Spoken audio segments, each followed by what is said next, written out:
Web TV São Caetano, nossa cidade é o canal.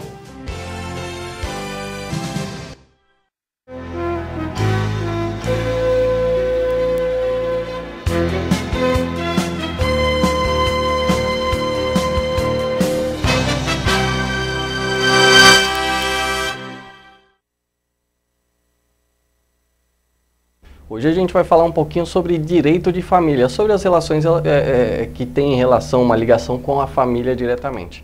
E hoje o nosso convidado é o Dr. Douglas Gomes Pereira, ele que é advogado e membro do IBDFAM e da Comissão de Direito Civil de Santo André, doutor? Isso mesmo, doutor Danilo, muito obrigado, boa noite ao senhor, boa noite aos seus internautas. É um prazer estar aqui hoje solucionando aí, explanando um pouco sobre o direito de família, que é um direito tão encantador e tão problemático nas relações. É verdade. Obrigado, doutor, pela presença. Doutor, vamos logo direto ao assunto, porque existem muitas questões polêmicas. Eu não sei nem se a gente vai conseguir falar sobre alienação parental, se o tempo vai permitir, mas é um tema que também a gente pretende abordar. Doutor, a princípio, como é que é feito um cálculo para estabelecer o valor que vai ser pago da pensão alimentícia? Então, o cálculo da pensão, o juiz se baseia em dois pontos, né? A necessidade daquele que vai receber os alimentos, ok? Então, quanto que uma criança ou um adolescente necessita para sobreviver? Questão de educação, saúde, vestimenta, lazer, então é determinado um valor X. E outro ponto determinante da pensão é se a pessoa tem a possibilidade de pagar aquela pensão. Porque em muitas separações acontece o problema da divisão, né, de rendimentos, né? Sim. Porque, olha, de repente você tem uma situação que uma família tem um rendimento X, então a criança pode ter uma vida que te dê ali uns gastos, vamos pôr aqui em números de 3, 4 mil reais por mês. Quando dá separação, o pai sozinho não vai conseguir arcar com tudo isso. E nós temos também o quê? A divisão da responsabilidade alimentícia entre os pais. Okay? Então, o pai e a mãe têm que arcar, cada um com 50%.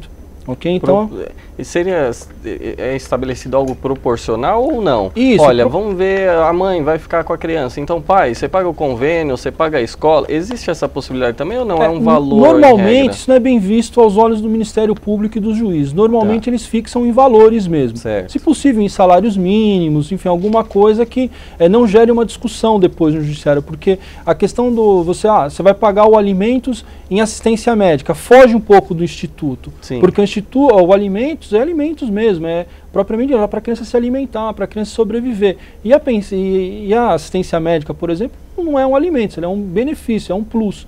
Okay? Necessário, a saúde é necessário, mas ela não pode, normalmente ela não é fixada junto na sentença de alimentos. Eu fiz essa pergunta, doutor, porque muitas vezes os pais, em regra, os filhos ficam com as mães, não existem exceções. Sim, claro. Não é algo legalmente, só fica com a mãe, não é nada disso que eu estou dizendo.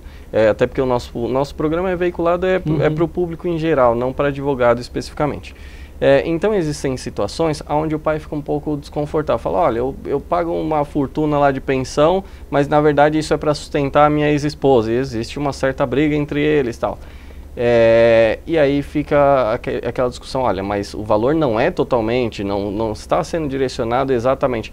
Existe a possibilidade de você rever, de apontar esse desvio do valor, que não vai diretamente para a criança, mas é utilizado para outros fins? E se tem alguma repercussão jurídica isso? Sim, dependendo da situação, do caso prático, se você tem uma pensão, normalmente são pensões vultuosas, certo, onde você realmente desconfia que está havendo um desvio, não para a criança, mas a mãe está se autossustentando, ela não está trabalhando, enfim, ela se sustenta com aquele dinheiro da criança, você pode adentrar no judiciário exigindo uma prestação de contas daquele valor. Okay? Antigamente isso era muito mais comum. Hoje o judiciário, dependendo da situação, ele já está refutando esse tipo de ação. Porque dependendo do valor, né? Acho que tudo Sim. a gente refere-se a valores em jogo. Se tem um valor relativamente alto e realmente há essa desconfiança que a mãe está se utilizando daquilo para não estar passando para a criança, você tem esse direito.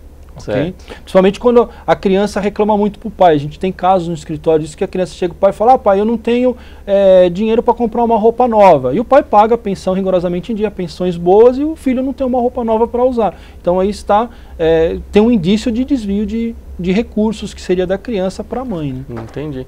Esse tipo de coisa também, a gente vai chegar lá ainda, mas também pode gerar a tal alienação parental, né? Sim, com certeza. Eu acho que é um dos fatores que leva à alienação parental. E, doutora, a gente está falando de pessoas que têm recursos e têm condições de arcar com as despesas do filho.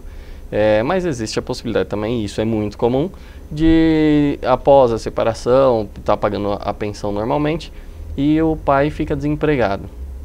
Como é que fica numa situação dessa? Porque a gente vê decisões judiciais determinando prisão e tudo mais. Como é que funciona essa situação? Ele não tem condições, ele foi demitido da empresa, ele não tem condições mais de pagar a pensão.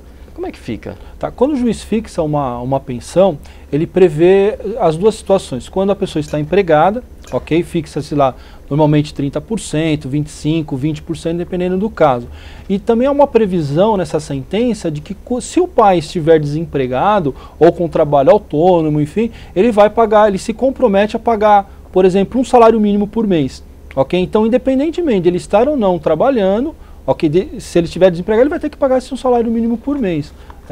E porque o filho não pode ficar sem os alimentos por um desemprego do pai. Ok? Infelizmente a gente vê algumas situações também que são realidade, que o pai é condenado lá, aceita o pagar a pensão e ele pede a demissão do emprego para não pagar a pensão com um fito aí de prejudicar a própria esposa, mas acaba prejudicando o menor. A polícia dessa fixação, normalmente em salários mínimos, ok? Para que mesmo ele estando desempregado, ele seja obrigado a cumprir esse mínimo estabelecido em decisão judicial. Entendi. Mas existe um critério? A questão da prisão em si. Muitas vezes ele deve 1, 2, 3, a partir do quarto, 3 eu executo. A partir do quarto é prisão. Existe um critério assim ou não? Olha, a partir do primeiro já deve, informa o juiz vai mandar uma ordem judicial. Existem na execução quando se paga os alimentos, existem duas situações previstas aí no Código de Processo Civil, né? Uma são as das chamadas 3 últimas pensões, essas sim gerariam uma prisão imediata se não for pagado, porque como que funciona? O advogado entra com o pedido para o juiz, informando o juiz: olha, senhor juiz, o fulano lá não pagou a pensão, ok? Então o juiz manda uma ordem para ele pagar num determinado prazo, 3 dias, 5 dias, enfim, junto com o cálculo do que ele deve. Certo. E se ele não pagar naquele período, o juiz pode decretar a prisão de até 60 dias, 90 dias, desculpa, para que ele fique ali, ele seja obrigado a pagar essa pensão.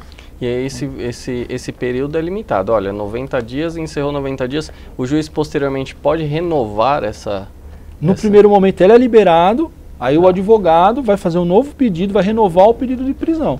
E pode ficar nesse círculo vicioso, mas normalmente a prática nos mostra que quando a pessoa ela é detida, ela acaba realmente arrumando recursos e pagando a pensão.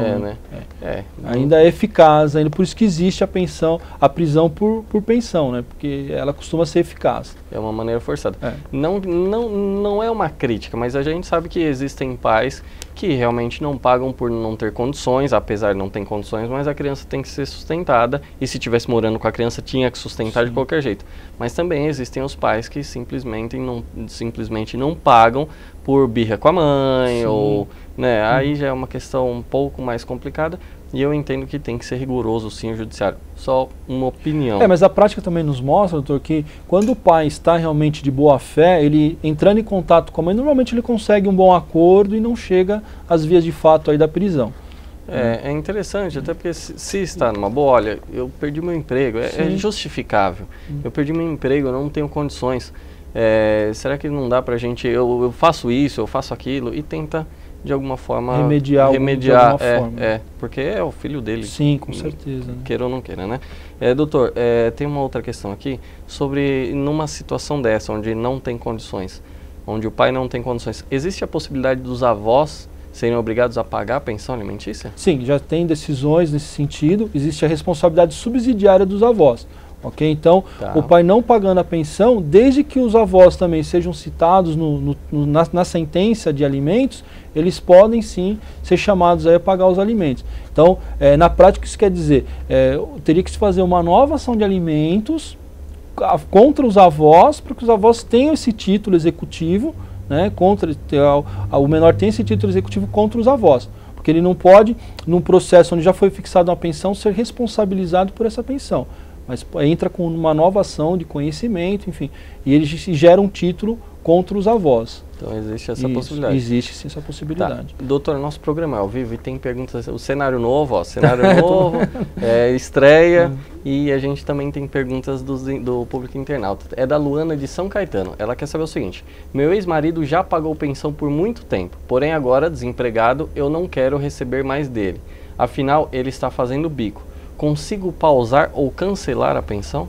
Então, a pergunta está interessante, porque o direito à pensão não é da mãe, é da criança. E esse direito ele é irrenunciável. Certo. Okay? Então a mãe ela não tem o direito de abrir mão dessa pensão. Ela pode até não cobrar no primeiro momento, ok? Mas essa pensão vai continuar sendo devida. O que ocorre? A mãe não cobra.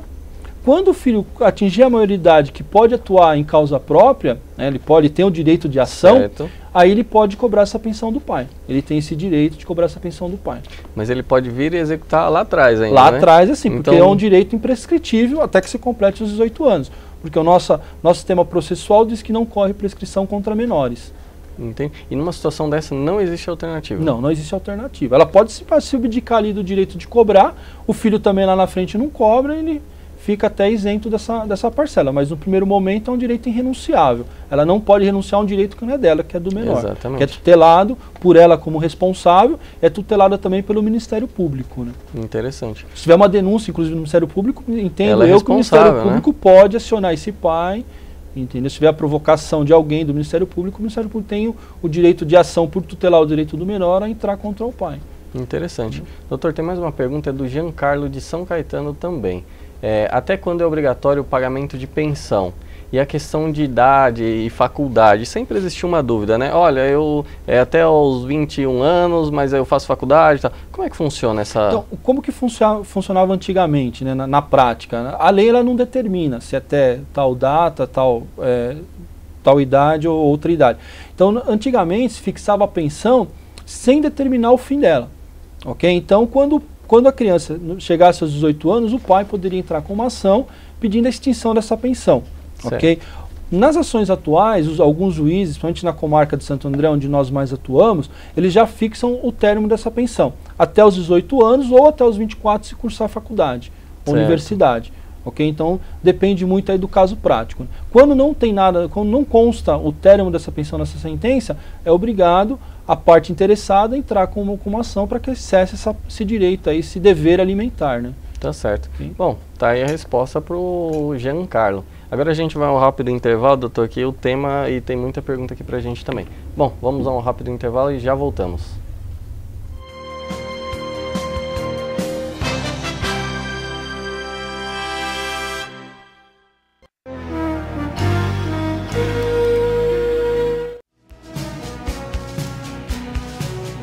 Web TV São Caetano, nossa cidade é o canal.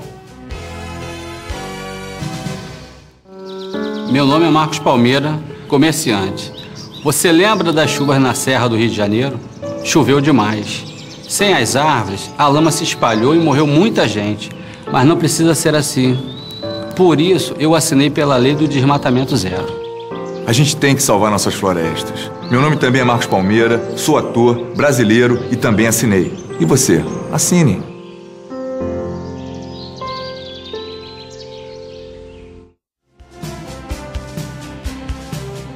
Web TV São Caetano, nossa cidade é o canal.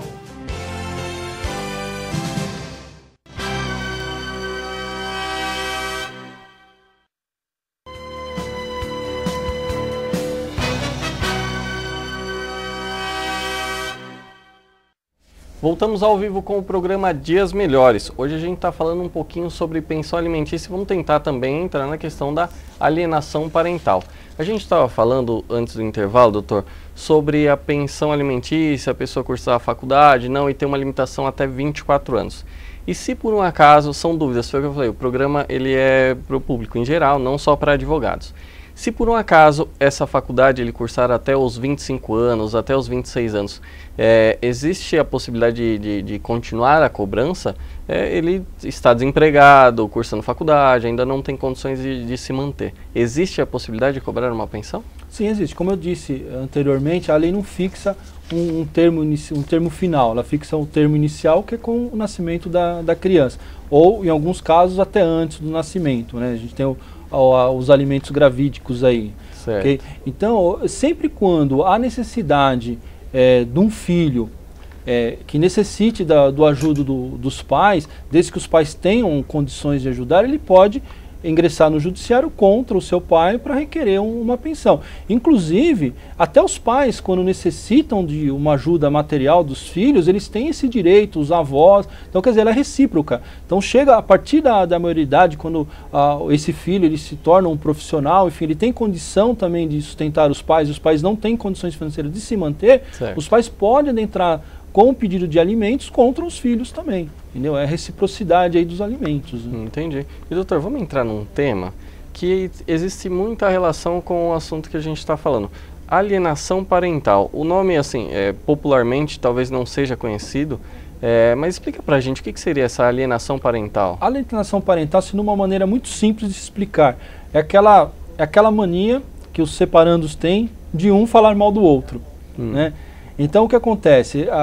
Na alienação parental, aquele que detém lá o poder familiar da criança, que está na guarda da criança, ela começa a denigrir a imagem do pai, da mãe, certo. Enfim, aquele que detém a guarda denigrir a imagem do outro. Falando, seu pai não paga pensão, seu pai isso, seu pai aquilo, ou sua mãe é isso, sua mãe é aquilo. Isso daí faz com que a criança crie uma repulsa pela outra parte, pelo seu pai ou pela sua mãe. Isso dá o nome de alienação parental, gera alienação parental. E numa situação dessa, doutor, onde a criança, e a gente sabe que isso acontece, e relacionado à pensão mesmo, deve pensão, seu pai é imprestável, seu pai está desempregado, seu pai não trabalha, esse tipo de coisa a gente sabe que existe na prática. Numa situação dessa, qual a postura que o pai, eu estou falando o pai, mas só para situar, mas pode ser o inverso também.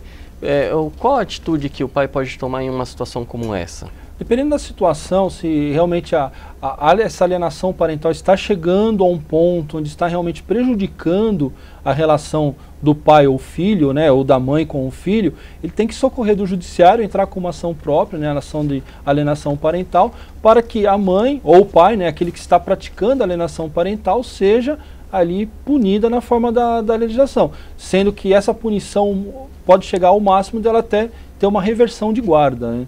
E não é só, eu quero fazer um parênteses aqui, porque não é só a questão de você falar mal do pai ou da mãe. Também o que ocorre, às vezes, é mudança brusca de residência para uma distância que você impede o pai de ter contato, o pai ou a mãe de ter contato com a criança. Isso também gera uma alienação parental, pode ser entendida como alienação parental. Mas isso se for de uma forma intencional. E se for, olha, eu trabalho em São Caetano, de repente eu vou ter que mudar para Brasília.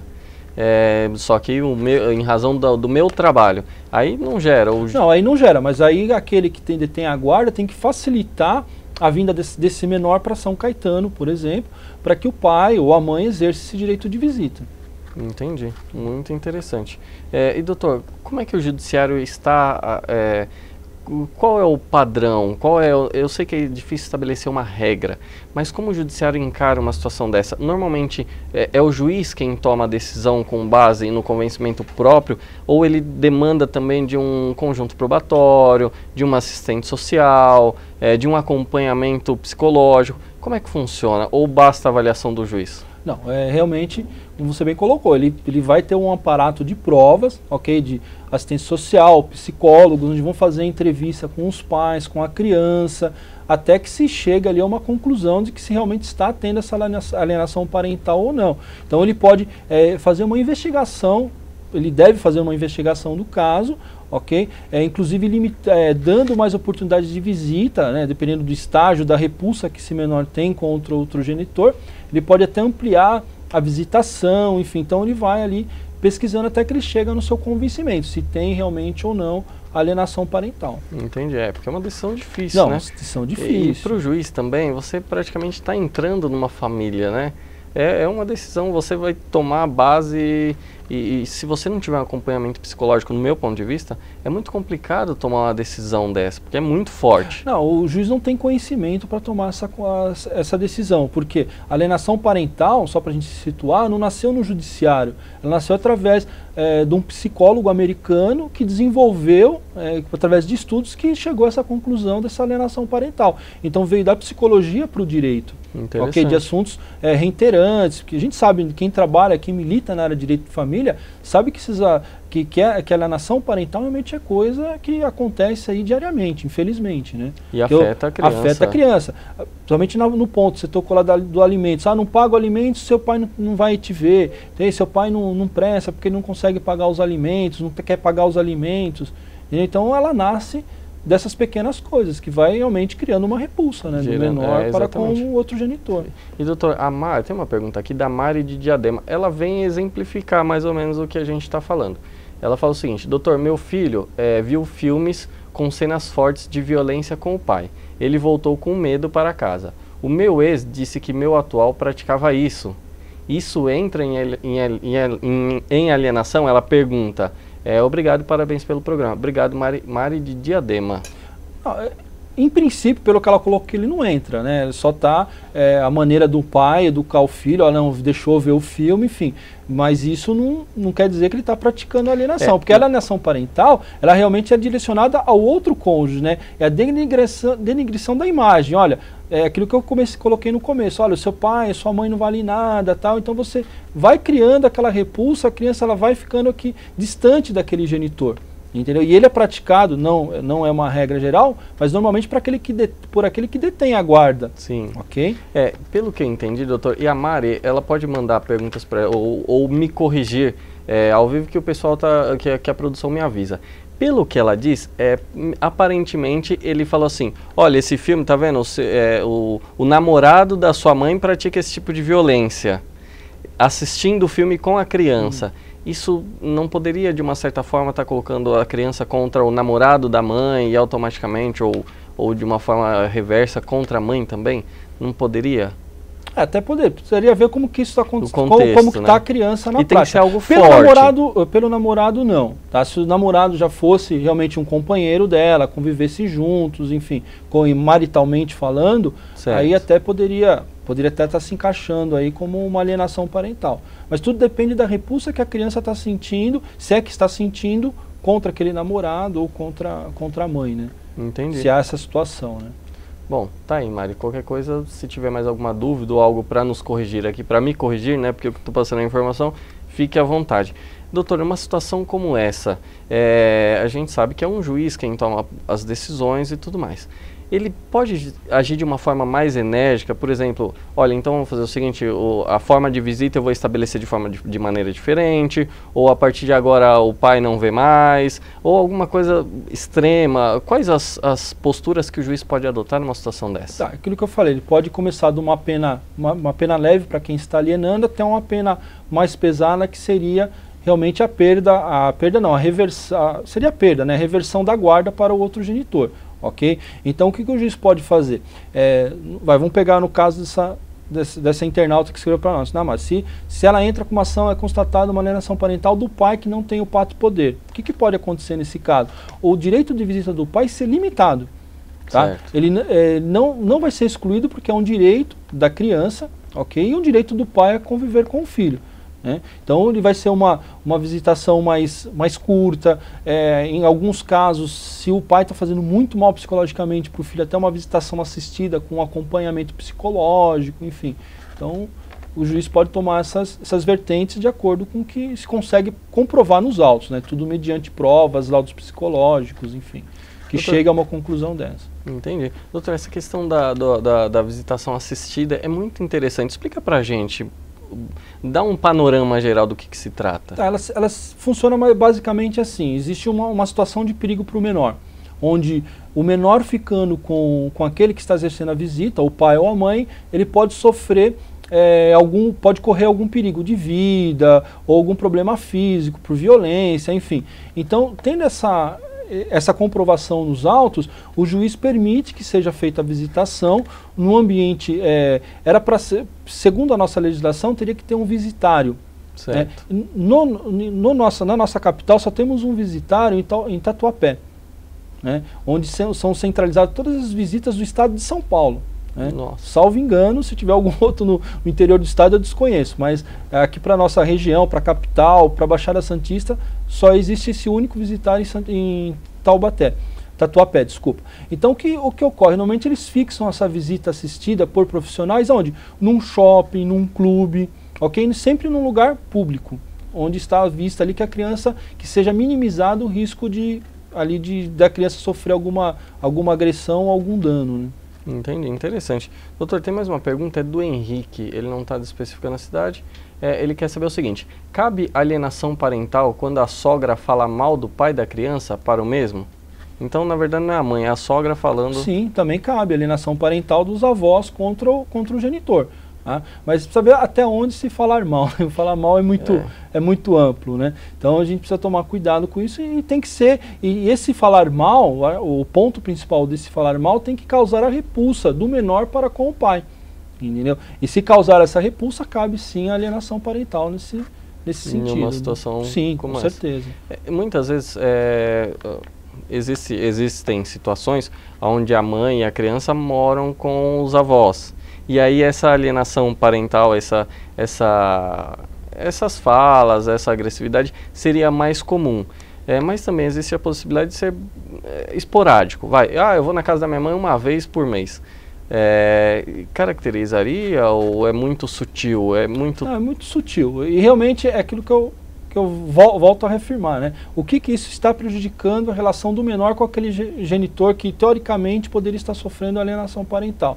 Se nada afeta no relacionamento deles, então não caracteriza, não tem nem indícios de alienação parental. Porque a gente vê alguns casos em que o filho tem uma repulsa realmente de fazer uma visita com o pai, né? De sair com o pai, enfim. Então aí temos outros casos, mas pode realmente estar ocorrendo um indício de alienação parental. Aí você tem que analisar o caso num contexto geral. Interessante. Né? Porque eu tenho casos no escritório que o menor não quer visitar o pai, mas por vontade própria mesmo. A mãe não pratica alienação parental, o menor simplesmente fala, não quero ir com o meu pai. Entendeu? Porque o pai ficou muito distante, agora está querendo reaproximação, enfim. Então o menor tem essa repulsa, mas por culpa do pai que ficou ausente durante muitos anos. Entendi. Bom, doutor, o nosso tempo é curto e está chegando ao fim. Se o senhor quiser se despedir do nosso público internauta, e obrigado por responder as perguntas de todo mundo, e obrigado ao público internauta também que mandou perguntas. Se quiser se despedir, fica à vontade. Eu que agradeço, eu gostaria de agradecer a oportunidade de estar aqui, trazendo esse esclarecimento para os seus internautas. Foi um grande prazer, com grande alegria que recebemos um convite, e a gente fica à disposição aqui para uma nova oportunidade estar falando novamente sobre outros assuntos do direito de família, que é um direito muito amplo e desperta muito interesse e muitas dúvidas, né, como podemos ver aí pelas perguntas dos internautas. É verdade. Bom, doutor, mais uma vez obrigado. E novos convites surgirão, porque o tema realmente é muito vasto e existem várias dúvidas, e a gente vê pelas perguntas que estão chegando aqui para a gente dos internautas. Bom, esse é o doutor Douglas Gomes Pereira, é advogado, né, doutor? Advogado. Membro do IBDFAM e da Comissão de Direito Civil de Santo André. Bom, a gente fica por aqui, o programa Dias Melhores, e você, internauta, continue participando, continue mandando perguntas e sugestões de pautas também. Obrigado, até mais, boa noite.